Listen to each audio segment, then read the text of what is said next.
તો સાહેબ chapter number 4 ની અંદર પ્રક્રિયા આવે છે. ચેપ્ટર નંબર 3 ની શરૂઆતથી સાહેબ પ્રક્રિયાઓ ચાલુ થાય છે. સાહેબ કેમ મુદ્દા યાદ રાખે સાહેબ, અમુક પ્રક્રિયાના મુદ્દા તમને સાહેબ પરીક્ષા સુધી ભૂલાઈ જાય છે. સાહેબ કરીએ શું, બારે સાહેબ પ્રશ્નો વાંચેલું છે ને પરીક્ષાના જેવા વર્ગમાં પ્રવેશીએ સાહેબ 15-20 મિનિટ થઈ જાય સાહેબ પ્રક્રિયાના મુદ્દા ભૂલાઈ જાય છે.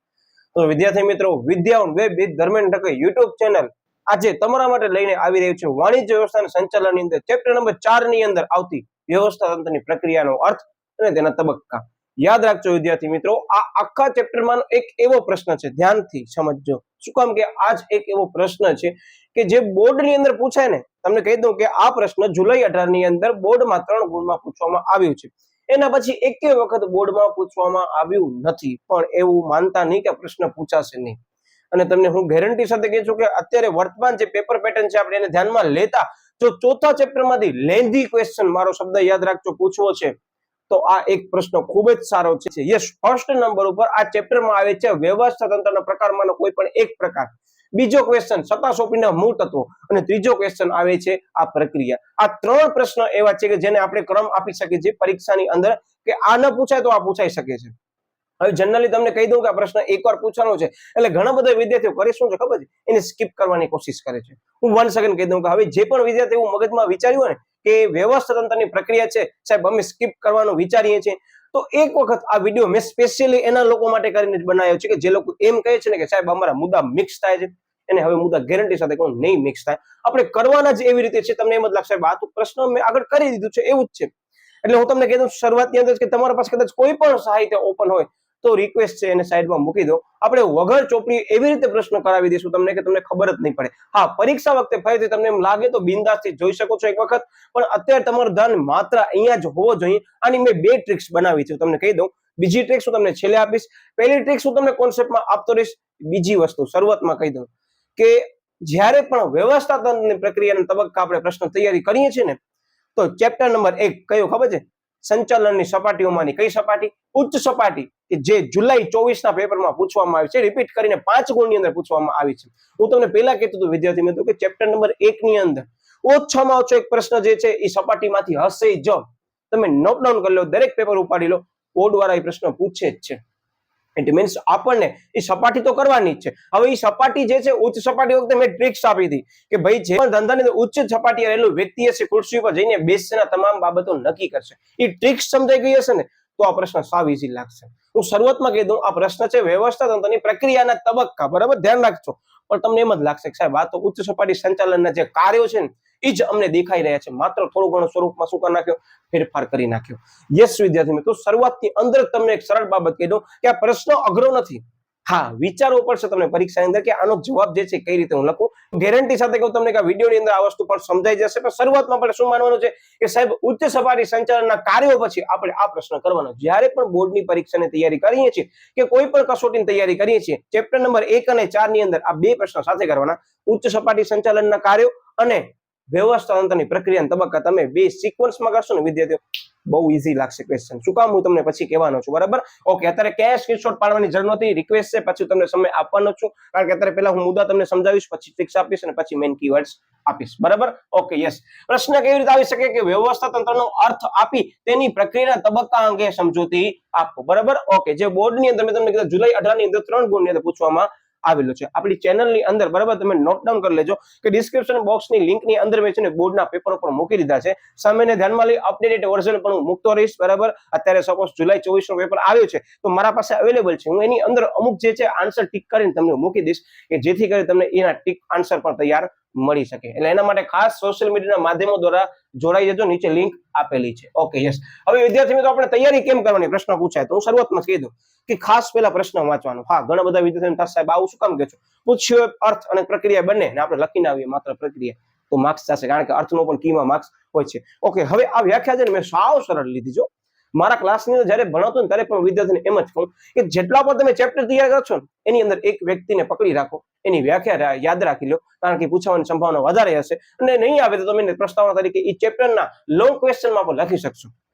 અને હા, બીજી એક બાબત તમને કહી દઉં કે આ પ્રશ્ન એક એવો છે કે જે તમારી પ્રથમ કસોટીની અંદર જો તમને 5 માર્ક્સની અંદર કીધું હોય કે ચેપ્ટર નંબર 4 માંથી પ્રશ્ન પૂછાઈ શકે છે, તો વ્યવસ્થાપન પ્રકારો, સત્તા સોંપણીના મૂળ તત્વો અને પ્રક્રિયાના તબક્કા, આ ત્રણમાંથી એક પ્રશ્ન દેખાશે. ફિક્સ જ છે, બરાબર, નિયમ જ છે, બરાબર. Okay, yes. હવે આની અંદર એક સંચાલન શાસ્ત્રી છે જેનું નામ છે ચેસ્ટર આઈ બર્નાર્ડ, બરાબર. શું કે છે ધ્યાન આપજો, બરાબર. એનું મેઇન કીવર્ડ છે ને અંદર બધી બાબતોનો સમાવેશ થાય છે. શું કહે છે?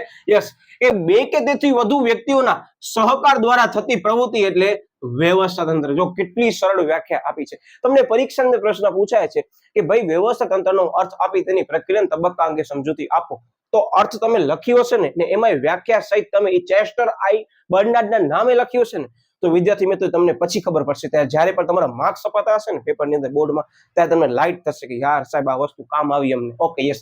રિપીટ કરું છું કે અહીંયા વ્યક્તિ કેટલા છે એમ જ કે છે કે બે કે તેથી વધારે વ્યક્તિઓના સહકાર દ્વારા, બરાબર, શું થાય છે થતી પ્રવૃત્તિ એટલે વ્યવસ્થા તંત્ર. આટલી ઈઝી વ્યાખ્યા છે. અને હા, હજી એક વ્યાખ્યા પણ આની અંદર આપવામાં આવી છે અર્થમાં કે બે કે તેથી વધારે વ્યક્તિઓ પોતાના સમાન હેતુઓ માટે કાંઈ પણ પ્રવૃત્તિ કરે છે તો એને પણ વ્યવસ્થા તંત્ર તરીકે ઓળખવામાં આવે છે. એ પણ વિસ્તૃત વ્યાખ્યા એક વખત જોઈ લેવી, બરાબર. તમને 2 ગુણની અંદર પણ કામ આવશે. અને વિશેષમાં તમને કીધું કે ચેપ્ટર નંબર 4 માંથી વિદ્યાર્થી મિત્રો એક પ્રશ્ન ઓછામાં ઓછો તમે નોટ ડાઉન કરી લેજો. તમે નોટિસ કર્યું હશે પેપરની અંદર તો કે અર્થ પણ 2 ગુણમાં આવી શકે છે. યસ, તમને કીધું શ્રેણિક વ્યવસ્થા તંત્ર છે તો એનો અર્થ છે એ બોર્ડની અંદર 2 ગુણની અંદર પૂછવાનો છે. વ્યવસ્થા તંત્ર એટલે શું, બરાબર, સમજાવો, એ પણ 2 ગુણની અંદર પૂછાઈ શકે છે. ઇટ મીન્સ હું તમને કહેવા ઈ જ માંગુ છું કે આની અંદર આવતા દરેક અર્થ ફરજિયાત પ્રમાણમાં કરી પછી ઘરની બહાર પગ મૂકજો પરીક્ષા દેવા બોર્ડની જ્યારે પણ જાવ ત્યારે યાદ રાખજો, બરાબર. Okay, yes.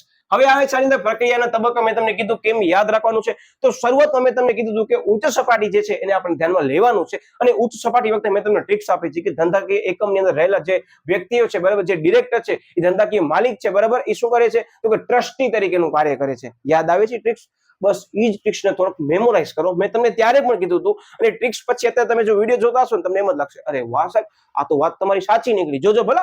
સૌથી પહેલા મુદ્દો શું છે સાહેબ? હેતુઓની આપણે સ્પષ્ટતા કરશું. મતલબ કે તમારા એકમની અંદર તમે જે પણ હેતુ નક્કી કર્યો હશે એ હેતુને ધ્યાનમાં લઈ તમે વ્યવસ્થા તંત્રની શું કરશો? અહીંયા રચના કરશો. એમાં સૌથી પહેલો તબક્કો શું છે? તમારો હેતુ શું છે એનાથી સ્પષ્ટ થઈ જાવ.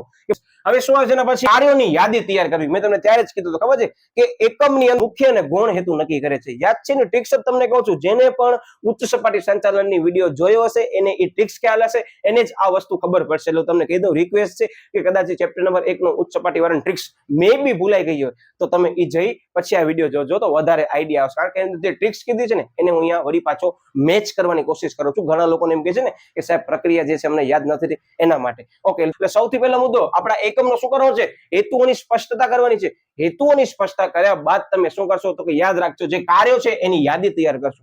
કાર્યોની યાદી તૈયાર કર્યા પછી શું કરવાનું છે?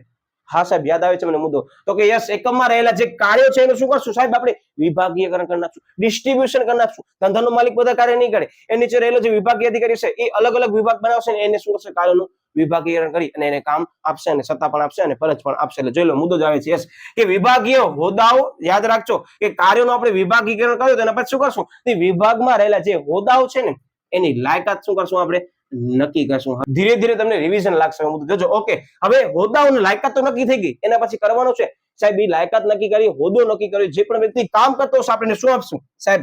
આપણે એને સત્તા આપશું અને એને ફરજોની શું કરશું? સોંપણી કરશું. યાદ આવે છે કે વિભાગીય અધિકારીઓને આપણે શું કરશું? નિમણૂક કરશું. નિમણૂક કર્યા પછી શું કરશું? એને સત્તા જવાબદારીની સોંપણી કરશું. આ ઉચ્ચ સપાટીએ જે કાર્યો છે એ જ કાર્યો છે, પણ એ લોકો શું કરી નાખ્યું? એને પ્રક્રિયાની અંદર શું કરી નાખ્યું? અંદર ઇનબિલ્ટ કરી નાખ્યો છે. એનો મતલબ તમે સમજી ગયા છો કે જેને ઉચ્ચ સપાટી આવડતી હશે ને એના માટે આ રમકડા છે. હા, હું સરળ ભાષામાં કહું છું કે જેને ઉચ્ચ સપાટીની ટ્રિક્સ ખબર પડી ગઈ છે ને એના માટે રમકડો છે. વસ્તુ શું છે ત્યાં એ લોકો શું કરી નાખ્યું? અલગ સ્વરૂપ આપી દીધું સપાટીને ધ્યાનમાં લઈ. અને અહીંયા શું આપ્યું? વ્યવસ્થાને ધ્યાનમાં લઈ એની સ્ટેપ આપ્યા પ્રક્રિયાના. Okay, yes. પછી શું કરશે?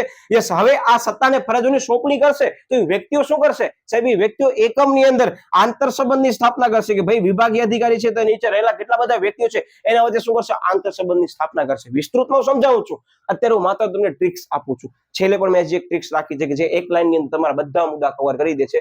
પણ અત્યારે આ ટ્રિક્સ એટલે કહું છું કે મને ખ્યાલ છે ઘણા બધા વિદ્યાર્થીઓને કે વ્યાખ્યાવાળી ટ્રિક્સ યાદ ના આવતી તો એના માટે આ લોજિકલી મુદ્દા પણ મેં મૂક્યા છે કે એ રીતે પણ યાદ રાખી શકે છે. હું 1 સેકન્ડ કહી દઉં કે શરૂઆતમાં જ્યારે પણ તમે મુદ્દા કરશો ને વિદ્યાર્થીઓ તો થોડાક ટ્વિસ્ટેડ લાગશે. એ ટ્વિસ્ટેડ લાગવા પણ જરૂરી છે. એટલે તમને ખબર પડે કે આ પ્રશ્ન છે ને એ જે તે વ્યક્તિ અટેમ્પ્ટ નહીં કરે હું શું કહું છું તમે સમજી ગયા છો વિડીયોના માધ્યમ દ્વારા કે આ પ્રશ્ન અટેમ્પ્ટ કરવા વાળાની સંખ્યા ઓછી હશે. હું તમારા સામે પેપર મૂકીશ બરાબર કે ભાઈ આ ચેપ્ટર નંબર 4 માંથી છે બરાબર, એમાંથી પ્રક્રિયા પૂછવામાં આવી છે અને હજી કોઈ પ્રશ્ન એનાથી લેધી પૂછીશ બરાબર કે જે વિસ્તૃત સમજૂતી વાળા છે, તો વિદ્યાર્થી મિત્રો ત્યારે તમને આ સમય બચાવી શકે છે. બીજી વસ્તુ તમને કીધું, આની અથવામાં સરળ પ્રશ્ન હોય છે તો તમે સરળ પ્રશ્ન અટેમ્પ્ટ કરી શકો છો, પણ બન્યું એવું કે આ ચેપ્ટર માંથી કોઈ એક પ્રશ્ન નવો પૂછવો છે બરાબર, જે ટ્વિસ્ટેડ છે, તો એનામાંથી આ પ્રશ્ન પૂછાઈ શકે છે અને મે બી કોઈક એવો પ્રશ્ન પૂછાય કે ગમે તે યુનિટ માંથી કે એના નીચે પણ પ્રક્રિયા આપી હોય. હવે તમને નોટ કરવાનું છે કે કઈ પ્રક્રિયાની લંબાઈ વધારે છે, ચેપ્ટર નંબર 3 વાળી, ચેપ્ટર નંબર 5 વાળી કે ચેપ્ટર નંબર 6 વાળી. હા, પ્રક્રિયાઓ આવશે. ચેપ્ટર નંબર 7 ની અંદર પણ તબક્કા આવશે. ઇટ મીન્સ કે આ મેં એટલે વિડીયો બનાવ્યો છે સ્પેશિયલી, મને ખ્યાલ છે કે ઘણા લોકો આ પ્રશ્નને સ્કીપ કરવાની કોશિશ કરે છે. હું રિપીટ કરી દઉં છું તમને કે સ્કીપ ક્યારે કરાય, પ્રશ્ન તમને કહી દઉં. જ્યારે પણ તમારા પાસે કોઈ ઓપ્શન નથી બચતો ને ત્યારે તમે પ્રશ્નને સ્કીપ કરી શકો છો, પણ એ જ સમયગાળા દરમિયાન કોઈક એવી પરિસ્થિતિ આવી ગઈ પેપરની અંદર કે તમે જે પ્રશ્ન કરીને ગયા છો યુનિટમાંથી એ પ્રશ્ન મે બી પૂછાતો નથી અને કોઈક નવો પ્રશ્ન પૂછાય છે. કાંઈ વાંધો નહીં, પૂછાઈ શકે, કારણ કે જનરલ ઓપ્શન સિસ્ટમ છે એટલે એક બે પ્રશ્ન તો બનશે જ, કે નવા પ્રશ્ન દેખાશે. એટલે હું ઘણીવાર મારા વિદ્યાર્થીઓને એ જ કહેવા માંગુ છું કે પ્રશ્ન સ્કીપ ક્યારે કરવાનો ખબર છે? આખા ચેપ્ટરમાંથી તમે કોઈ પણ એક મુદ્દો એ વિભાગની અંદર આવે છે નથી આવતો ને તો એ એક જ મુદ્દો સ્કીપ કરો તો તમારા માટે વેલ એન્ડ ગુડ. પણ તમે દરેક ચેપ્ટરમાં એક એક પ્રશ્ન સ્કીપ કરશો ને જનરલ ઓપ્શન સિસ્ટમની અંદર તમે જે પ્રશ્ન સ્કીપ કર્યા છે એ જ પૂછવાના, તો ત્યારે તમે શું કરી શકશો? કાંઈ જ નહીં. ત્યારે તમને પ્રશ્ન અટેમ્પ્ટ કરવો પડશે એટ એની હાઉ. તો એક વખત કરી જાઓ ને, ક્યાં આવી વસ્તુ અઘરી છે, અને કરેલું હશે બરાબર, તમને યાદ હશે તો તમને આવડે છે તો પરીક્ષામાં લખો. અધરવાઇઝ એને તમને ખબર જ છે કે આ પ્રશ્ન પરીક્ષાની અંદર ઓપ્શનમાં નીકળી શકે એમ છે પેપરની અંદર, તો તમે ઓપ્શનમાં કાઢી શકો છો. મારો કહેવાનો ભાવાર્થ એ જ છે કે શરૂઆતની અંદર તમારા મગજની અંદર જનરલ ઓપ્શન સિસ્ટમ ન બેસવી જોઈએ. હું વર્ગની અંદર જ્યારે પણ ભણાવતો ત્યારે મારા બાળકોને એ જ કહું છું કે ઓસી એવો વિષય છે સાવ સરળ છે, દરેક મુદ્દા એક વખત કરી લો. બોર્ડની પરીક્ષા દેવા જાઓ છો ત્યારે તમારા પાસે અમુક યાદી એવી હોવી જોઈએ કે 6 થી 7 પ્રશ્નો એવા છે કે મારો સમય માંગી લે છે અને મને મુદ્દા યાદ રાખવા પડે એમ છે. 6 થી 7 પ્રશ્નોમાંથી તમે 5 પ્રશ્ન કરો, 2 પ્રશ્ન સ્કીપ કરો. પેપરની અંદર કદાચ 2 પ્રશ્ન દેખાય છે તો તમે જનરલ ઓપ્શન સિસ્ટમ પ્રમાણે મિનિમમ ક્વેશ્ચનની સંખ્યાને ધ્યાનમાં લેતા એ 2 પ્રશ્ન એ 2 વિભાગોની અંદર તમે સ્કીપ કરી શકશો. પણ તમે 7 પ્રશ્ન સ્કીપ કરવાના છો ને 7 પ્રશ્નમાંથી 5 પ્રશ્ન બોર્ડના પેપરમાં પૂછવાના, બોલો તમે શું કરશો? તમને 2 તો પ્રશ્ન અટેમ્પ્ટ એટ એની હાઉ કરવા પડશે. તો ત્યારે તમે એમ કહેશો સાહેબ અમે આ તો જનરલ ઓપ્શન સિસ્ટમમાં કાઢ્યું હતું, સાહેબ પેપર બહુ હાર્ડ નીકળ્યો. પેપર હાર્ડ નથી, યાદ રાખજો. પેપરમાં ખબર જ છે કે આવી રીતે પેપરમાં પ્રશ્ન પૂછાયનો મતલબ કે એ ચેપ્ટરનો વેઇટેજ જે છે એ થોડું કઠિન પ્રશ્નોની સંખ્યામાં રાખવામાં આવ્યું છે. હા, તમારો જ્યારે પણ પેપર નીકળે ત્યારે એનું લેવલ હોય કે 15% જે પણ લેવલ છે એ કઠિનતા મૂલ્ય ધરાવતું હશે. મતલબ કે શરૂઆતની અંદર જઈને ખબર જ છે તમને 15 માર્ક્સનો જે તમારા માટે છે ટ્વિસ્ટેડ પૂછવામાં આવ્યું છે, અઘરો નહીં, કે જે એવા પ્રશ્નો કે જે હોશિયાર છોકરાને છે ને એ વધારે પ્રમાણમાં આવડતા અને આપણને એનામાં આવવાનું છે.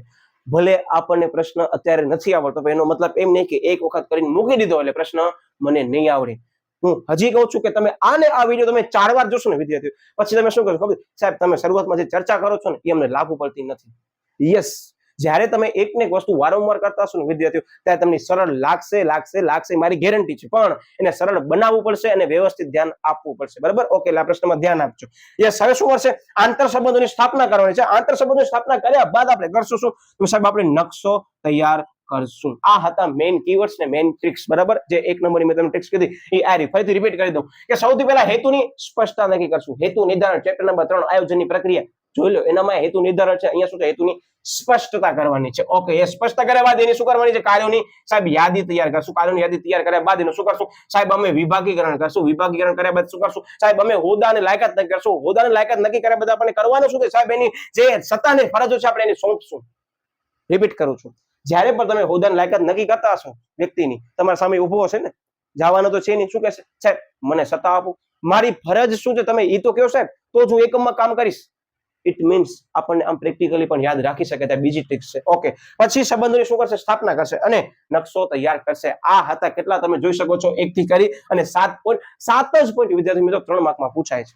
તો કે આ ચેપ્ટરની અંદર એક વ્યવસ્થા તંત્ર ફિક્સ પૂછાય છે. જનરલી ઘણા ટાઈમથી સતત શોધના મૂળ તત્વો આ પેપરમાં બહુ જ જોવા મળે છે. બરાબર? એનો મતલબ એવું છે કે આ વર્ષ પેપરમાં ઈ જ આવશે જ. હું શું કહું ખબર પડે છે કે ક્યારેક પેપરની અંદર એવું બની શકે છે કે છેલ્લા 6 ટાઈમથી આ પ્રશ્ન પૂછાય છે, આ વખતે નથી પૂછવો. લ્યો, તમને પેપર પૂછીને તો કાઢવાના નથી, એટલે મતલબ કે એક પ્રશ્ન એ નહીં પૂછે રિપીટ થાય છે એનો મતલબ કેવો પૂછશે સાહેબ? ટ્વિસ્ટેડ પૂછશે. ટ્વિસ્ટેડમાં શું હશે? બસ પ્રક્રિયા પૂછી છે. પ્રક્રિયાની અંદર સૌથી મોટી એક સમજી લો મર્યાદા છે, એટલે ક્રમભંગ તમારો થવો જોઈએ નહીં, મતલબ ક્રમ આડાવડા ન ચાલે પ્રક્રિયામાં. ઓકે, યસ, હવે વિસ્તૃત સમજે, ધ્યાન આપજો કે હેતુઓની સ્પષ્ટતામાં શું નક્કી કરશું સાહેબ આપણે? યસ, એ જ છે કે એકમના મુખ્ય અને ગૌણ હેતુના આધારે સમગ્ર માળખાનું ઘડતર કરવું. આવી ગયો મુદ્દો. ચેપ્ટર નંબર 1 નો જ છે, જોઈ લો. ચેપ્ટર નંબર 1 માં ઉચ્ચ સપાટીના કાર્યોમાં જે કાર્યો મેં તમને કીધા ને ટ્રિક્સમાં, ત્રીજો કાર્ય આ જ છે કે એકમના મુખ્ય અને ગૌણ હેતુ નક્કી કરવાના. બસ એ નક્કી કર્યા. અહીંયા શું કરવાનું છે? મુખ્ય અને ગૌણ હેતુના આધારે આપણે શું કરવાનું છે સાહેબ? એ સમગ્ર માળખાનું શું કરવાનું છે? ઘડતર કરવાનું છે. સરળ ભાષામાં કહું તો વ્યવસ્થા તંત્રના ઘણા બધા પ્રકારો છે. શ્રેણીક વ્યવસ્થા તંત્ર છે, કાર્યનો સ્વરૂપ વ્યવસ્થા તંત્ર, કાર્યને ધ્યાનમાં લઈ શું કરવામાં આવે છે? બધા કાર્યોને વિભાજિત કરવામાં આવે છે. રેખિક વ્યવસ્થા તંત્ર, વ્યવસ્થા તંત્ર અંદર ઘણા બધા વ્યવસ્થા તંત્ર પ્રકારો છે. દરેકનો મેં વિડીયો આની અંદર ચેનલમાં મૂકી દીધું છે, અને વિદ્યાર્થી મિત્રો ખાસ ધ્યાન રાખજો, બરાબર, કે આ ચેનલની અંદર મેં એક વિડીયો મૂકે છે કાર્ય અનુસાર વ્યવસ્થા તંત્ર. જે તે સમયગાળા દરમિયાન મેં એક અન્ય પ્રકાશનનો ઉપયોગ કર્યો હતો. હું એ અન્ય પ્રકાશનનું નામ લેવા નથી માંગતો, એ તમને ખબર પડી આવશે પ્રકાશન કયું છે, બરાબર. એનો મેં સ્ક્રીનશોટ પણ મૂક્યો છે કે જેની અંદર વિદ્યાર્થીઓ આકૃતિમાં મિસ્ટેક છે. હા, હું એટલે જ ઘણી વાર કહું છું કે તમે દરેક જે મુદ્દા છે ને તમે અન્ય પ્રકાશન ઉપાડો છો, પણ અન્ય પ્રકાશનની સાથે તમે ચોપડી રાખજો વિદ્યાર્થી મિત્રો. જ્યાં પણ મિસ્ટેક લાગે ને ત્યારે સૌથી પહેલા તમને કહી દઉં, આપણે ચોપડીને જ ભાર આપવો પડશે.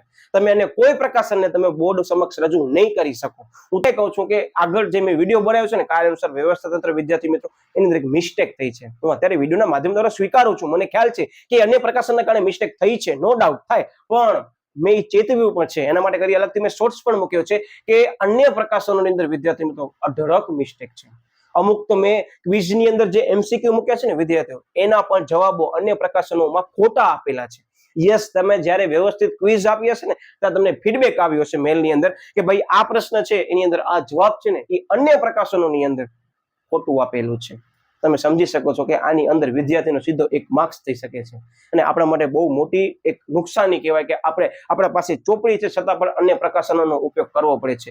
યસ, ત્યારે મેં એ પ્રકાશનનો ઉપયોગ એટલે કરતો કે મને જોવું હતું કે પ્રશ્ન બોર્ડની અંદર કેટલી વખત પૂછાયેલો છે, એટલે મેં ધ્યાનમાં લઈને આકૃતિ દોર નાખી, પછી ખબર પડી કે પ્રકાશનમાં પણ મિસ્ટેક છે, બરાબર. એટલે ખાસ વિદ્યાર્થી મિત્રો તમે ધ્યાન દોરજો. આજુબાજુ જેટલા પણ લોકો આવી રીતે અન્ય પ્રકાશનનો ઉપયોગ કરે છે એને એક નમ્ર રિક્વેસ્ટ છે કે એ લોકો ખાસ બાજુમાં ચોપડી રાખો. કરવાની ના કહેતો જ નથી, તમે એક્સ્ટ્રા જે પણ વસ્તુ કરો છો ને એ વસ્તુ ખરાબ નથી, પણ એટલું યાદ રાખજો એ એક્સ્ટ્રા કરવામાં આપણો માર્ક્સ ન જવો જોઈએ, બરાબર. યસ, એટલે આની અંદર કે જ છે કે હેતુ અને સુસંગત આપણે શું કરવાનું છે? માળખાની ગોઠવણી કરવાની છે. કે ભાઈ મને કહી દઉં કે વ્યવસ્થા તંત્રના ઘણા બધા પ્રકારો છે.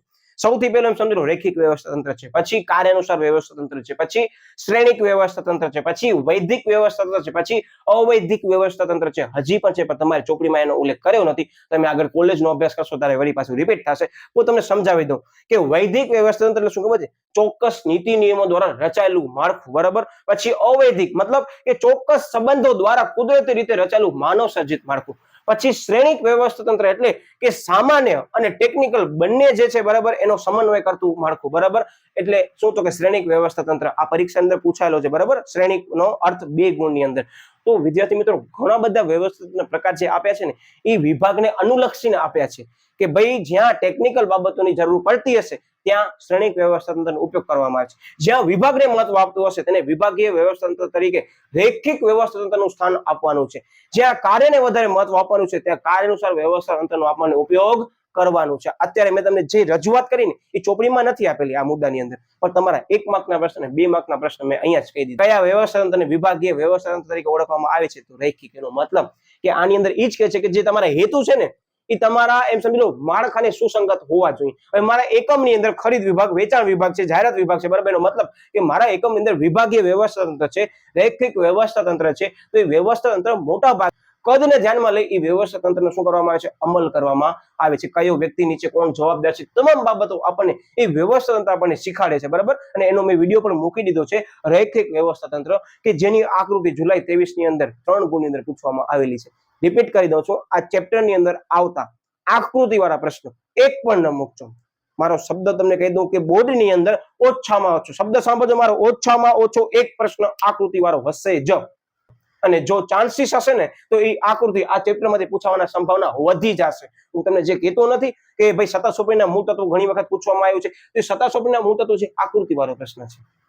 એનો મતલબ કે આકૃતિ વાળો પ્રશ્ન પૂછવો હોય તેના માટે વિદ્યાર્થી મિત્રો આ ચેપ્ટર એકદમ બેસ્ટ છે અને આ દરેક ચેપ્ટર ની અંદર આવતી આકૃતિ વાળો જે પ્રશ્ન છે ને એ મેં પહેલાથી જ મૂકી દીધો છે, મસ્ત રીતે સમજો છે. બોર્ડની પરીક્ષા સુધી છેલ્લા દિવસે કેમ યાદ રાખો ને એનો પણ મેં સમજૂતી એની અંદર આપી છે, કારણ કે મને ખ્યાલ છે આકૃતિ જે છે ને એની અંદર મેન જે છે ને એ તમે જે દોરો છો ને એ મહત્વની બાબત છે. એનામાં ક્રમ કેમ જાળવા, કેમ યાદ રાખવી, કયો શબ્દની બાજુમાં કયો શબ્દ આપો, બરાબર, એવા મેં ઘણા બધા ટ્રિક્સ આપી છે જે ચોપડીની અંદર પણ નથી. એટલે ખાસ એ વિદ્યાર્થી મિત્રો જોઈને પછી પરીક્ષા દેવા જજો, બરાબર. અને તમે સમજશો ને પછી ખબર પડશે સાહેબ આ તો અમે આખી અલગ રીતે ગોખતા હતા આકૃતિ, સાહેબ અમને તો યાદ રહી ગઈ. સુપર ફોર કામ શું ટ્રિક્સ છે, બરાબર, જોઈ લેજો. ટૂંકમાં પહેલો મુદ્દો શું કહેવા માંગે છે કે હેતુને ધ્યાનમાં લઈ આપણે શું કરવાનું, સમગ્ર માળખાનું ઘડતર કરવાનું છે, તેમજ હેતુને સુસંગત માહિતીની શું કરવાની છે સાહેબ, માહિતીની ગોઠવણી કરવાની છે, બરાબર. Okay, yes. હવેના પછીનો મુદ્દો આવે છે કે કાર્યોની યાદી તૈયાર કરવી. ઓકે, હવે કાર્યોની યાદી તૈયાર કરવામાં શું કહેવા માંગે છે કે કયા કાર્યો કરવા તેની શું કરવાની છે, યાદી તૈયાર કરવાની છે. સાવ ઈઝી પોઈન્ટ છે. ઓકે, કાર્યો બેવડાય નહીં તે ખાસ કાળજી કરવાની છે. આગળ વ્યવસ્થા તંત્રના પ્રકારોમાં એક વ્યવસ્થા તંત્રની સમજૂતીમાં ચોખ્ખો કીધો છે કે આ વ્યવસ્થા તંત્રનો જે ઉપયોગ છે એ શેના માટે કરવામાં આવ્યું છે કે એકમની અંદર કાર્ય બેવડાય નહીં એના માટે કરવામાં આવ્યું છે, બરાબર. તો એની અંદર મર્યાદા વખતે પણ કીધું છે કે આ બાબતો જે છે ધ્યાનમાં લેવાની બાબત છે. એનો મતલબ કે એવા એમ જ માંગે છે કે કોઈ પણ એકમની અંદર, અત્યારે જસ્ટ એક્ઝામ્પલ લઉં છું, મે બી તમને નવું લાગશે કારણ કે તમે કદાચ એ વ્યવસ્થાના પ્રકારો નહીં કર્યા હોય ને તો તમને જરાક નવું લાગશે, પણ હું તમને સમજાવવાની કોશિશ કરીશ કે વગર એ પ્રકારો તમને સમજાવી શકું.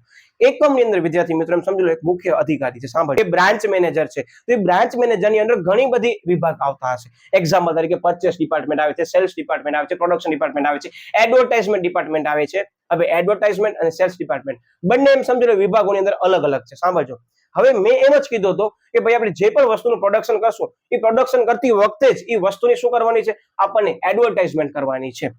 હવે મેં કામ કોને આપ્યું ખરેખર, તમે કે સાહેબ એડવર્ટાઇઝમેન્ટ ડિપાર્ટમેન્ટને, પણ એડવર્ટાઇઝમેન્ટ ડિપાર્ટમેન્ટ પરચેસ ડિપાર્ટમેન્ટ અને પ્રોડક્શન ડિપાર્ટમેન્ટને સાથે રાખ્યા વગર એ જાહેરાત કરી શકશે? વિચારો થોડો.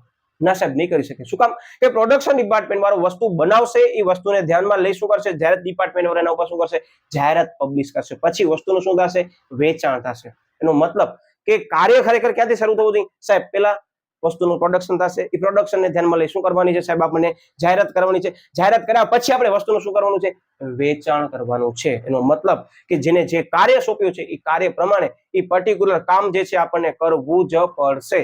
તો અમુક કામ બેવડાઈ ન જાય એનું પર ધ્યાન રાખવાનું છે. એનો મતલબ કે કોઈ એક વ્યક્તિ એમ માને છે કે આ કાર્ય મને કરવાનું નથી, જે તે બીજા વિભાગને કરવાનું છે. જે તે વિભાગો એમ વિચારે છે કે આ કાર્ય તો મને જ કરવાનું છે અને ખરેખર કાર્ય થતું નથી, અથવા બંને જણા કાર્ય કરે છે. તો મતલબ કાર્ય શું થાય છે, બેવરાઈ જાય છે. ધ્યાન રાખજો, બરાબર. Okay, yes. એટલે શું કહે છે, કાર્ય બેવરાઈ તેની કાળજી લેવાની છે. પુનઃ વિચારણાને આધારે જ આખરી વિભાજન કરવામાં આવે છે. યાદ રાખજો કે આપણે પુનઃ વિચારણા કરશું, પુનઃ વિચારણા કર્યા બાદ જ આપણે આખરી જે છે એ વિભાજન કરશું. એનો મતલબ કે સૌથી પહેલા આપણે હેતુઓની સ્પષ્ટતા કરશું, પછી કાર્યોની યાદી કરશું. કાર્યોની યાદી કયા બેઝ ઉપર તૈયાર કરશું, તો કે બેવડાઈ ન જાય એને ધ્યાનમાં લઈને આપણે તૈયાર કરશું. અને બેવડાઈ ન જાય એના માટે કરી આપણે શું કરશું, તો યાદ રાખજો કે આપણે પુનઃ વિચારણા કરશું કે ભાઈ જે કામ પ્રોડક્શન ડિપાર્ટમેન્ટને આપ્યું છે એ પ્રોડક્શન ડિપાર્ટમેન્ટ કરી શકશે, પછી જ જાહેરાત વિભાગ કરશે. એને ધ્યાનમાં લઈ જ આખરી કાર્યનું શું કરશું, આપણે વિભાજન કરશું. એનો મતલબ કે કાર્યના વિભાજનની અંદર આપણે સૌથી પહેલા પુનઃ વિચારણા પણ કરવી પડશે કે જે મેં ડિસિઝન લીધું છે એ ખરેખર રીતે યોગ્ય છે કે નથી, બરાબર. આ બાબતોને ધ્યાનમાં લેવામાં આવે છે. એના પછી મુદ્દો આવે છે કાર્યનું વિભાગીયકરણ. હવે વિભાગીયકરણ એટલે શું ને શા માટે કરવામાં આવે છે, આપણે પહેલા એ કોન્સેપ્ટ સમજી લઈએ. અને સમજી ગયો ને તો મુદ્દો સાવ ઈઝી લાગશે. શું કામ? કે સમજેલું હશે ને એટલે તમને લાઈટ થશે, હા આના કારણે આ વસ્તુ થાય છે. તો કાર્યનું વિભાગીકરણ જનરલી કરવામાં શું કામ આવે તમને સમજાવું કે ભાઈ મહારાષ્ટ્રની અંદર મુખ્ય બ્રાન્ચ છે વિદ્યાર્થીઓ, તો એ મુખ્ય બ્રાન્ચ જે રિલાયન્સની છે ને એ કચ્છની અંદર પણ આવેલી હશે. તો મહારાષ્ટ્રની અંદર જે છે ને અલગ અલગ વિભાગ હશે, કે ખરીદ વિભાગ હશે, પછી વેચાણ વિભાગ હશે, પછી હિસાબી વિભાગ હશે. તો એ મહારાષ્ટ્રની અંદર ઘણી બધી જે બ્રાન્ચ હશે ને એવી જ રીતે અત્યારે કચ્છ જિલ્લાની અંદર પણ શું હશે, એ રિલાયન્સ કંપનીની અંદર અલગ અલગ બ્રાન્ચ હશે. એનો મતલબ કે રિલાયન્સની અંદર કચ્છમાં રહેલો જે વ્યક્તિ છે, બરાબર, જે ખરીદ અધિકારી છે, એ સીધો કોન્ટેક્ટ કાંઈ પણ પ્રશ્ન થશે, કાંઈ પણ એને વસ્તુ પૂછવી હશે, સીધો કોને પૂછે, મહારાષ્ટ્રમાં રહેલી મેઇન બ્રાન્ચમાં રહેલા ખરીદ વિભાગની અંદર રહેલા મુખ્ય અધિકારીને વાત કરશે કે જે ખરીદ અધિકારીની અંદર શું હશે, હેડ હશે. એનો મતલબ કે કાર્યનું શું થાય ખબર છે, વિભાગીયકરણ થાય છે. અને હા, આ વિભાગીયકરણના કારણે જ વિશિષ્ટીકરણ અને શ્રમ વિભાજન થઈ શકે છે. હવે ચેપ્ટર નંબર 2 ની અંદર જ આવી ગયું, બરાબર, શ્રમ વિભાજનનો સિદ્ધાંત કે જેના દ્વારા વિશિષ્ટીકરણ શક્ય બને છે. એનો મતલબ શું કે જે વ્યક્તિ જેની અંદર એક્સપર્ટ છે, બરાબર, કૌશલ્ય ધરાવે છે, એને એ કામ આપવાનું.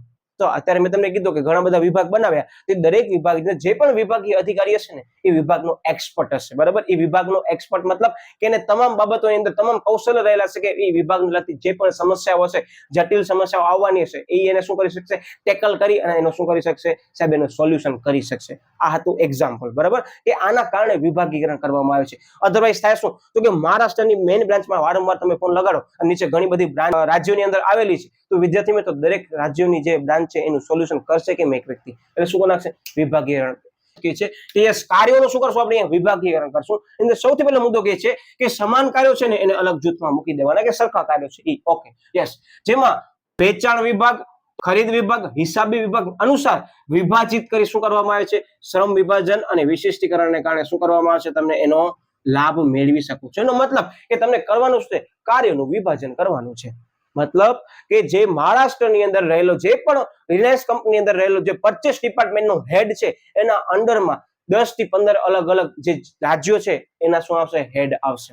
હું શું કહું છું તમને ખબર પડે છે ને, હું ઉદાહરણ અહીંયા એટલે રિપીટ કરું છું, મને ખ્યાલ છે ઘણા બધા વિદ્યાર્થીઓને અમુક મુદ્દા છે ને નવા લાગે છે, એટલે ઉદાહરણ દ્વારા સમજશું તો વધારે તમને આઈડિયા આવશે. પરીક્ષામાં ઉદાહરણ લખવાની જરૂર નથી, પણ ઉદાહરણને કારણે તમને પોઈન્ટ યાદ આવી શકે છે, બરાબર. એટલે ઓકે, યસ. પછી શું કહે છે કે એકમના સ્વરૂપ અનુસાર, ભૌગોલિક વિસ્તાર અનુસાર અને કાર્ય અનુસાર પ્રમાણે શું કરવામાં આવે છે, વિભાજન કરવામાં આવે છે, બરાબર. કે વ્યવસ્થા તંત્ર અંદર કાર્યોના વિભાજન વખતે કયા આધારોને ધ્યાનમાં લેવામાં આવે છે, તો સૌથી પહેલો આધાર કયો સાહેબ, સ્વરૂપ અનુસાર. એકમ છે, બરાબર, એ કયા મોટા પાયાનું એકમ છે કે નાના પાયાનું એકમ છે. નાના પાયાનું એકમ હોય, બરાબર, ને કચ્છ જિલ્લાની અંદર જ કાર્ય કરતું અને કચ્છ જિલ્લાની અંદર જ ઘણા બધા ગામ, તો એની અંદર આ બધી વસ્તુની જરૂર પડશે નહીં. ઓકે, પછી શું કહે છે, ભૌગોલિક વિસ્તાર અનુસાર, કે ભાઈ ગુજરાતમાં છે એની બ્રાન્ચ, મહારાષ્ટ્રમાં છે, રાજસ્થાનમાં છે, મધ્યપ્રદેશમાં છે, જમ્મુ કાશ્મીરમાં પણ છે. એનો મતલબ કે અહીંયા શું છે, ભૌગોલિક વિસ્તાર અનુસાર શું કરવામાં આવે છે, એનું કાર્યનું વિભાગીકરણ કરવામાં આવે છે. પછી શું આવશે, કાર્ય અનુસાર, કેવા કાર્યો કરે છે. આગળ આપણે મુદ્દો મેં તમને કીધું ને, કાર્ય અનુસાર વ્યવસ્થા તંત્ર, કે જેની અંદર કાર્યોને મહત્વ આપવામાં આવે છે, તે કાર્યોને ધ્યાનમાં લઈને પછી શું કરવામાં આવે છે, તો કે વિભાગીયકરણ કરવામાં આવે છે. ને પોઈન્ટ પણ ઈ જ છે, જોઈ લો શું, તો કે કાર્યોનું વિભાગીયકરણ. પછીનો મુદ્દો આવે છે 5મા નંબરનો, બરાબર, કે સત્તા અને ફરજોની શું કરવાની છે, સોંપણી કરવાની છે. તમે જે પણ કાર્યનું વિભાગીકરણ કર્યું હશે એની અંદર એક વ્યક્તિ હશે, બરાબર, તો એ વ્યક્તિને શું આપવી પડશે આપણને સાહેબ, એને સત્તા આપવી પડશે. અને યાદ રાખજો એમાં આની અંદર એક મુદ્દો આવે છે કે જે આગળ રિપીટ થશે, કે સત્તા અને ફરજોનું પ્રમાણ યોગ્ય જળવાય તે પણ જરૂરી છે. જે મુજબ એને ફરજ આપવામાં આવી છે એ મુજબ એને સત્તા મળવી જરૂરી છે. Okay, yes. શું કે છે એની અંદર, તો કે ઉપરના તબક્કા બાદ વિભાગીય અધિકારી, બરાબર, યાદ રાખજો. હવે કોણ આવે છે અહીંયા, હીરો આવે છે એક નવો, જેનું નામ છે વિભાગીય અધિકારી. મેં તમને જે કીધું. ઓકે, વિભાગીય અધિકારી તેમને ફરજોને સફળતાપૂર્વક શું કરે છે, પાર પાડી શકે તે માટે સત્તાની શું કરવામાં આવે છે, સોંપણી કરવામાં આવે છે. તમે જે પણ વિભાગની અંદર વિભાગીય અધિકારી નિમણૂક કરી છે એ વિભાગીય અધિકારીને એમની ફરજ અનુસાર અમુક સત્તા, ઇંગ્લિશમાં કહું તો પાવર આપવામાં આવે છે, બરાબર, ઓથોરિટી આપવામાં આવે છે, કે જેથી કરી એ કામ કઢાવડાવી શકે, બરાબર. પછી શું કે છે એની અંદર, તો યસ, તેનાથી એકમમાં કયો હોદ્દો ધરાવનાર વ્યક્તિ કોને જવાબદાર છે ને તેની સ્પષ્ટતા નક્કી કરી શકાય છે. ખરીદ વિભાગની અંદર જે ખરીદ અધિકારી છે એની જે ઘણા બધા વ્યક્તિઓ રહેલા છે, તે ઘણા બધા વ્યક્તિઓ કોને જવાબદાર છે, તો કે ખરીદ વિભાગને જવાબદાર છે. એનો મતલબ કે કયો વ્યક્તિ કોની નીચે કામ કરે છે એની સ્પષ્ટતા આના દ્વારા નક્કી કરવામાં આવે. સત્તા અને ફરજોનું પ્રમાણ મેં તમને કીધું શું છે, તો કે યોગ્ય જળવાય તે પણ જરૂરી છે. હું તમને 1 સેકન્ડ કહી દઉં કે અંદર મેઇન મેં કીવર્ડ્સ લીધા છે, કે મારી દ્રષ્ટિએ 3 માર્કની અંદર પ્રશ્ન પૂછાય છે વિદ્યાર્થી મિત્રો ગમે તે જગ્યાએ, તો આટલા મુદ્દા આવવા જરૂરી છે. આના સિવાય તમે એડ કરી શકો છો કે ભાઈ 7 મુદ્દા છે તો 7 મુદ્દા તમને સમજાવવાના આવે છે, તો ટૂંકમાં સમજાવવા આવે તો આટલા મુદ્દા ખાસ લખવાના. પણ 5 માર્ક્સ અંદર પૂછાય છે તો બધાની અંદર એક એક પોઈન્ટ એડ કરી નાખવાનો, બરાબર. Okay, yes. હવે મુદ્દો આવે છે કે આંતર સંબંધોની સ્થાપના, 6થા નંબર. એની અંદર કેવા શું માંગે છે, તો વળી પાછું એ જ વર્ડ આવે જો, કે વિભાગીયકરણ દ્વારા સત્તા અને જવાબદારીને શું કરવામાં આવે છે, વિકેન્દ્રીકરણ કરવામાં આવે છે. આ વર્ડ મેં તમને કીધું ઈ. તો હવે જે મુદ્દો છે ને વિકેન્દ્રીકરણ, આપણે ઉદાહરણ દ્વારા સમજીએ છીએ શું કહેવા માંગે છે, કારણ કે ઉદાહરણ સમજાઈ ગયું ને સાવ ઈઝી લાગશે.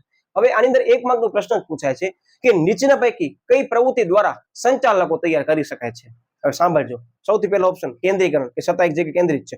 બીજો ઓપ્શન વિકેન્દ્રીકરણ, અને ત્રીજો ચોથો ઓપ્શન કોઈ પણ આપ્યો છે વ્યવસ્થા તંત્રનો પ્રકાર. સાંભળજો, તો જવાબમાં આવશે ને વિકેન્દ્રીકરણ આવશે. શું કહેવા માંગે છે તમને કહું, કેન્દ્રીકરણ એટલે શું, કે ભાઈ 3 સપાટીઓ રહેલી છે એકમની અંદર, બરાબર? તો એ 3 સપાટીમાંથી ઉચ્ચ સપાટી પાસે સત્તા શું હશે? કેન્દ્રિત હશે. તમામ નિર્ણયો કોણ લેશે? ઉચ્ચ સપાટી લેશે. પણ યાદ રાખજો કે જ્યારે પણ નિર્ણયો લેવાની સત્તા અલગ અલગ વ્યક્તિઓને આપી દેવામાં આવે, અલગ અલગ સપાટીને આપી દેવામાં આવે, એટલે સત્તાનું શું થયું સાહેબ? વિકેન્દ્રીકરણ થયું.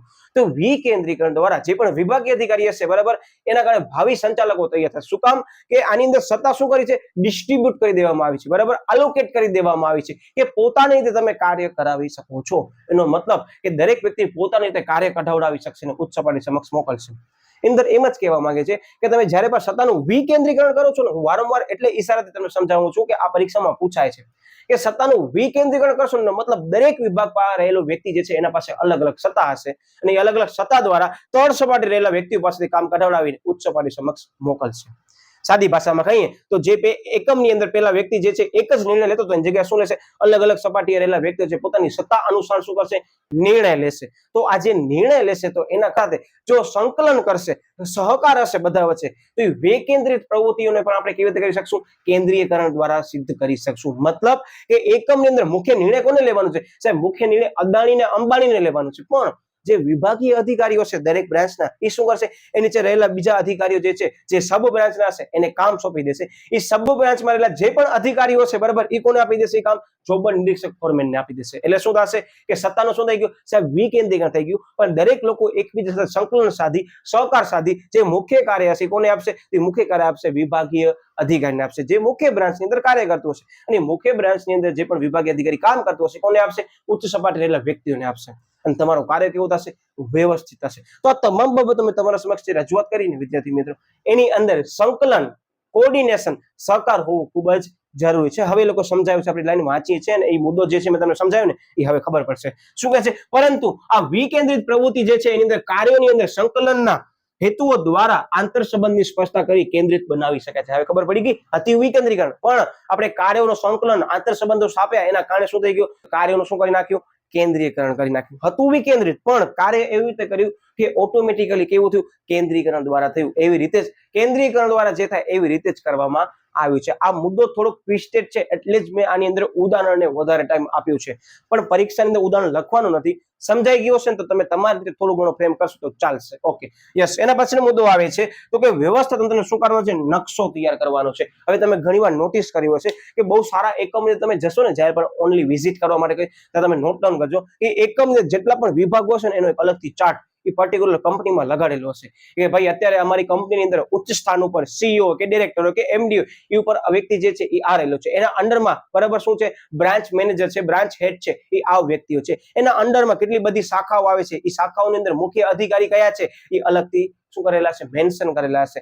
એનો મતલબ વિદ્યાર્થી મિત્રો, તમારા કર્મચારી છે કયા વ્યક્તિ નીચે કાર્ય કરે છે, બરાબર, એનો ઉપરી અધિકારી કોણ છે એ ઉપરી અધિકારીને પણ ખબર હશે કે એની નીચે રહેલો કર્મચારી જે છે એ કોણ છે. આ તમામ બાબતોને લગતો નકશો તૈયાર કરવામાં આવે છે, બરાબર. મતલબ એ એકમની અંદર જે પણ કર્મચારી જે છે એને ખબર હશે કે મને કોઈ પણ કાર્ય આવડતું નથી, કે મને કોઈ પણ કાર્યને લગતું માર્ગદર્શન લેવા જવું છે તો કોને જશે? એની ઉપર રહેલા વ્યક્તિ પાસે છે. એની ઉપર રહેલા વિભાગીય અધિકારીને પણ ખબર છે કે મારી નીચે કર્મચારી જવાબદાર છે, એને કાંઈ પણ આવડતું નથી તો એને માર્ગદર્શન આપવાની, દોરવણી આપવાની જવાબદારી મારા ઉપર રહેલી છે. તો વિદ્યાર્થી મિત્રો, આ પણ એક સારી બાબત કહેવાય જે આ પ્રક્રિયાનો અંતિમ તબક્કો છે. બહુ સરસ છે, ધ્યાન આપજો. શું કે છે એની અંદર? તો યસ, કે વ્યવસ્થા તંત્ર નકશો તૈયાર કરવો, કે વ્યવસ્થા તંત્રમાં સામેલ દરેક અધિકારી અને કર્મચારી પોતાના સ્થાન વિશે શું હશે? સ્પષ્ટતા મેળવી શકશે. મેં તમને અત્યારે જ કીધું કે વ્યક્તિ જે છે એનું અલગથી નકશાની અંદર સ્થાન હશે, એનું અલગથી નામ હશે, એનો અલગથી હોદ્દો હશે, એની જે કયા વ્યક્તિઓ રહેલા છે એ જો મેન્શન કરેલું હશે ને પહેલાથી, તેને ખબર પડી જશે, એને સ્પષ્ટતા મળી જશે, એને ખ્યાલ મેળવી શકશે કે ભાઈ મારી નીચે કોણ વ્યક્તિ કામ કરે છે. ઓકે, એટલે કે જ છે કે નોટિસ બોર્ડ ઉપર ચાર્ટ કે નકશો મૂકવામાં આવે છે. એનો મતલબ કે આ પ્રશ્ન હવે તમને સરળ લાગુ હશે. આઈ નો સ્ટાર્ટિંગમાં જે વિડીયો જોયો છે ને એના માટે થોડુંક આ પ્રશ્ન નવું લાગુ છે. રીઝન ઇઝ ધેટ કે કારણ કે પ્રશ્ન જેવું છે. આ પ્રશ્ન ખરેખર મેં તમને કીધું ને, બોર્ડમાં એક જ વખત પૂછવામાં આવ્યો છે અને 3 માર્કની અંદર પૂછવામાં આવ્યો છે. જો આ પ્રશ્ન તમે 2 થી 3 વખત કરશો, ચોથી વખત કરશો, હું તમને ગેરંટી સાથે કહું વિદ્યાર્થી મિત્રો, તમારા પેપરની અંદર જો આ પ્રશ્ન તમે લખશો ને, તમે જ્યારે બહાર નીકળ્યા છો ને, તમે નોટિસ કરજો કે જેટલા પણ લોકો બહાર નીકળ્યા છે તમને કદાચ પૂછશે ને પેપર કેવું ગયું ને આ પ્રશ્ન પૂછ્યો તેમ જ કહેજો કે વ્યવસ્થા તંત્રની પ્રક્રિયાવાળો પ્રશ્ન તે અટેમ્પ્ટ કર્યો, તમને શું જવાબ મળે છે ને એ ત્યારે તમે નોટ ડાઉન કરજો. હું તમને એટલે જ કહું છું કે જ્યારે પણ પેપર ચેક થતા હોય ને જે પણ વિદ્યાર્થી વ્યવસ્થિત પેપર લખે છે એનો પેપર 90 ઉપર જાય તો 2 વખત ચેક થાય. તમને કહી દઉં, એ 2 વખત ચેક કરતી વખતે જો આ પ્રશ્ન તમે લખ્યો છે ને વિદ્યાર્થીઓ, હું રિયલી કહું, જે પેપર ચેક કરવાનો છે ને વ્યક્તિ સમજી જશે કે આ વ્યક્તિ ખરેખર કેપેબલ છે A1 ગ્રેડ લેવાની છે, બરાબર. એનો મતલબ કે આપણને આ જે પ્રશ્ન છે ને સમય લાગશે, હું ગેરંટી સાથે કહું. એક વખતમાં કોઈ વસ્તુ શક્ય નથી થઈ જાય, તમને બીજી વખતે કરવી પડે, મે બી ત્રીજી વખત પણ કરવી પડશે, પણ ચોથી વખત કરશો ને ત્યારે તમને એમ જ લાગશે સાહેબ તમે કહેતા હતા વાત સાચી હતી. ચોથી વખત તમને પ્રશ્ન આખું બાય હાર્ટ યાદ રહી ગયો છે. મેં તમને કીધું ને કે હું તમને ટ્રિક્સ આપવાનો છું, હું અત્યારે સાઈડમાં આવી જાઉં છું, પછી તમને ટ્રિક્સ સમજાવું છું. એ ટ્રિક્સ પણ આખી એવી જ છે. હવે ટ્રિક્સ આપીશ તમે એમ જ કહો સાહેબ આ ટ્રિક્સ તમને તમે પહેલે કાં ના આપી. હું આપવાનો જ છું ટ્રિક્સ, પણ મેં પહેલા શું કરાવ્યો, કોન્સેપ્ટ કરાવ્યો. હવે જે કરાવીશ ને એ 1 લાઈનની અંદર મેં વ્યાખ્યા લખી છે, એ વ્યાખ્યાને ધ્યાનમાં લઈ આખી ટ્રિક્સ આવી ગઈ મુદ્દાઓની, બરાબર. પહેલા તમે સ્ક્રીનશોટ પાડી લો, પછી તમે ટ્રિક્સ હું લખાવી અને સમજાવી દઈશ. તો હવે જે ટ્રિક્સ આપી છે બહુ જ ઇન્ટરેસ્ટિંગ છે. પરીક્ષાની ચોક્કસ ગેરંટી સાથે કહું તમને યાદ રહી જશે, અને તમે પરીક્ષાની બારે એમ જ કહેશો ને કે મેં વ્યવસ્થા તંત્રની પ્રક્રિયાના તબક્કાનો મુદ્દો અટેમ્પ્ટ કર્યું છે ને મારો પેપર સમયસર પૂરો થઈ ગયો છે. તો બારે એમ જ પૂછશે કેમ તૈયાર કર્યો હતો. હવે જો આ ટ્રિક્સ મેં મારી રીતે બનાવી છે એ વિદ્યાર્થીઓને અઘરો કાંઈ પણ ન લાગવો જોઈએ. આ ચેપ્ટરની અંદર આવતા દરેક મુદ્દાનો મેં વિડીયો અપલોડ કર્યો છે વિદ્યાર્થીઓ, તમે જોઈ લેજો. કાંઈક સમથિંગ ન્યૂ એવી ટ્રિક્સ આપી છે કે તમને મુદ્દો યાદ રહી જશે. ન રહેવાનો મુદ્દો પણ યાદ મેં રખાવી દીધા છે. એવા કંઈક મારા પાસે ઉદાહરણ છે, તમે આગળ જોઈ શકો છો. દરેક વિડીયોનો મેં મૂકી દીધો છે. ચેપ્ટર નંબર 6 ની અંદર 1-2 વિદ્યાર્થીઓને મને ડાઉટ આવ્યા હતા કે સાહેબ વિભાગ ઈ ને લગતા અમુક પ્રશ્નો તમે વિડીયો બનાવો કે જેમાં સાહેબ અમને મુદ્દા યાદ રહી જાય. તો વિભાગ ઈ ના ચેપ્ટર નંબર 6 ની અંદર મેં એક વિડીયો બનાવ્યો હતો, બરાબર, કે ભાઈ મુદ્દા કેવી રીતે યાદ રાખવા વિદ્યાર્થીઓ. તમે જોશો ને તમને એમ લાગશે સાહેબ જગ્યાએ તમે એવી બનાવી દીધી તમને લાઈનો, તમે જ્યારે ચેપ્ટર નંબર 6 જોતા હો ને, ચેપ્ટર નંબર 5 જોતા હશો ને ત્યારે તમને આઈડિયા આવી જશે કે સાહેબ પાસે કેવી કેવી ટ્રિક્સો આવેલી છે, બરાબર. અને ટ્રિક્સો મેં મારા માટે જ બનાવી હતી કે જે તે ટાઈમ મને પોતાને મુદ્દા આગ્રહ લાગતા હતા ને તો હું આવી રીતે તૈયારી કરતો હતો. યસ વિદ્યાર્થી મિત્રો, જે મારી મર્યાદા હતી ને એને મેં પ્લસ પોઈન્ટમાં કન્વર્ટ કરીને તમારા સામે રજૂ કરી છે. એ ટાઈમ મને કોઈ માર્ગદર્શન આપવા વાળો ન હતો, પણ અત્યારે તમારે માર્ગદર્શન આપવા માટે આખી ચેનલ અવેલેબલ છે. પછી ઇકોનોમિક્સ હોય, એસપી હોય કે ઓસી હોય, ત્રણેયના મેં મૂક્યા છે, બરાબર. એટલે દરેક જે ટ્રિક્સ છે ને એને માણજો, ખૂબ મજા આવશે. હવે ટ્રિક્સ આપણે કેવી રીતે યાદ રાખવાની, જો તમને ઉદાહરણ આપો. કેમ સમજી લો કે અદાણી અથવા તો અંબાણી બેઠા હતા, એમના દીકરાને કીધું અહીંયા આવ, આપણને બિઝનેસ ચાલુ કરવો છે, આપણને આ જે કાર્ય કરવાનું છે એમાં વ્યવસ્થા તંત્રની રચના કેમ કરશું. તો એ લોકો 2 જણા કન્વર્ઝન કરે છે, બરાબર. એમ સમજી લો કે એ અંબાણી જે છે, બરાબર, એ અનંત અંબાણી સાથે વાત કરે છે કે ગૌતમ અદાણી છે એ કરણ અદાણી સાથે વાત કરે છે. તમને 2 માંથી કોઈ પણ એક મગજમાં ફિટ કરી નાખવાનું, તમને જે ગમતું હોય. તમારા પોતાનું એક્ઝામ્પલ લઈ શકો છો. ઓકે, તો સૌથી પહેલા શું કીધું ખબર એ વ્યક્તિ એમ કીધું અદાણી અથવા અંબાણી એ ચાલ આપણે પહેલા એકમની શું નક્કી કરી સાહેબ, હેતુઓ જે છે ને એની સ્પષ્ટતા નક્કી કરી લઈએ. તો એમના દીકરા શું કીધું, હા પપ્પા બરાબર છે, આપણે હેતુની સ્પષ્ટતા સૌથી પહેલા આપણે કરી લેશું. કારણ કે હેતુ જે છે એનો એકમ મુખ્ય બાબત કહેવાય કે તમે શા માટે કાર્ય કરો છો. તો એ લોકો હેતુની સ્પષ્ટતા નક્કી કરીને ત્યારે એમના પપ્પાએ કીધું અદાણી અથવા અંબાણી, પપ્પાએ કામ કરી આપણે હેતુની સ્પષ્ટતા થઈ ગઈ. હવે કાર્યોની આપણે શું કરી યાદી તૈયાર કરી કે કાર્યો આપણે કયા કયા કરશું. ઓકે, એટલે કાર્યોની યાદી તૈયાર કરી અને પછી નક્કી કર્યું કે અંગીકરણ કરો. કારણ કે બંને બાપ દીકરો વાત કરતા હતા અને કીધું કે ભાઈ યાર આપણે બધી જગ્યાએ પહોંચી વળશું નહીં. પપ્પા આપણને જે છે ને એકમની અંદર નિર્ણય લેવાના છે. કામ કોણ કરશે, કામ પપ્પા છે ને વિભાગીય અધિકારીઓ કરશે, બરાબર. હવે તમને અમુક વસ્તુ બહુ સમજી લો કે રમૂજી લાગશે પણ મજા આવશે, યાદ રહી જશે. જો શું કહે છે કે ભાઈ 2 બાપ દીકરો બેઠા હતા, શું કરી પેલા હેતુની સ્પષ્ટતા દ્વારા શું કર્યું, કાર્યોની યાદી તૈયાર કરી, બરાબર, લખીને. ઓકે, કાર્યોની યાદી તૈયાર કર્યા બાદ નક્કી કરવા વિભાગનું શું કરશું, વિભાગીયકરણ કરશું, બરાબર. ઓકે, વિભાગીયકરણ કર્યા પછી એને ખબર પડી કે ભાઈ વિભાગની અંદર શું જોઈશે, પપ્પા અધિકારીઓ જોઈશે. તો અધિકારીઓ માટે શું કર્યું, તો કે અધિકારીઓ માટે હોદ્દાઓ અને લાયકાતો નક્કી કરી. હોદ્દાની લાયકાત નક્કી કરી નાખી પછી શું કામ થઈ જશે, નહીં થાય. એને કીધું પપ્પાને કે પપ્પા આપણે જે પણ અધિકારીની નિમણૂક કરીએ છીએ ને એમને શું આપવું પડશે, તો કે એને આપણે શું આપવી પડશે, યસ, સત્તા અને ફરજોની સોંપણી કરવી પડશે, ત્યારે કામ બરાબર રીતે થઈ શકશે, બરાબર. ઓકે, સત્તાની બધી સોંપણી કરી નાખી પછી શું નક્કી કર્યું, ઉભા રહ્યો પપ્પા. હવે એ સત્તાની સોંપણી કર્યા પછી દરેક વિભાગ આંતર સંબંધ પ્રસ્થાપિત કેમ કરશે કે ભાઈ મહારાષ્ટ્રની અંદર રહેલો ખરીદ અધિકારી છે એ ગુજરાતની અંદર રહેલા ખરીદ અધિકારી સાથે અને મધ્યપ્રદેશની અંદર રહેલા ખરીદ અધિકારી સાથે કેવી રીતે કોઓર્ડિનેટ કરશે, કેવી રીતે આંતર સંબંધની સ્થાપના કરશે. તો વિકેન્દ્રીકરણ દ્વારા તે લોકો શું કરી નાખ્યો, યસ, આંતર સંબંધોની શું કરી નાખી, સ્થાપના કરી અને શું કરી નાખ્યો, એક મસ્ત મજાનો નકશો તૈયાર કરવાનો. કારણ કે મેં તમને પહેલા જ કીધું એ શું કરતા હતા, લખતા હતા અને બનાવતા હતા. કેવી લાગી ટ્રિક્સ, મજા આવી. હજી આ ટ્રિક્સને હું વ્યવસ્થિત લાઈનની અંદર મેં તમને અમુક જે છે વચ્ચે મુદ્દા જોઈન્ટ કરી દીધા છે, જે બ્લુ માર્ક ટીક કર્યા છે, જે એક્સ્ટ્રા પોઈન્ટ છે. પરીક્ષામાં આ આખી ટ્રિક્સ માત્ર જઈને લખી નાખવાની, પહેલી 10 મિનિટની અંદર પેપર જેવું ઉપાડો છો અને પેપરમાં જેટલી પ્રક્રિયા પૂછે છે ને મેં બધી પ્રક્રિયાઓની તમને ટ્રિક્સ આપી દીધી છે. આ જ એક પ્રક્રિયાનો મેં વિડીયો નતો બનાવ્યો જે આ વર્ષે મેં બનાવી લીધો છે કે દરેક પ્રક્રિયા કેમ કરવાનું છે. પહેલી 15 મિનિટની અંદર તમને પેપર ચેક કરવાનો, પેપરમાં દેખાણી પ્રક્રિયા, રાજી થજો. ઘણા લોકો છે ને પ્રક્રિયા જોઈને બીક લાગે, પેપરમાં અડધો મોરલ ડાઉન સ્ટાર્ટિંગમાં એના કારણે થઈ જાય કે શું પૂછી છે, પ્રક્રિયા પૂછી છે.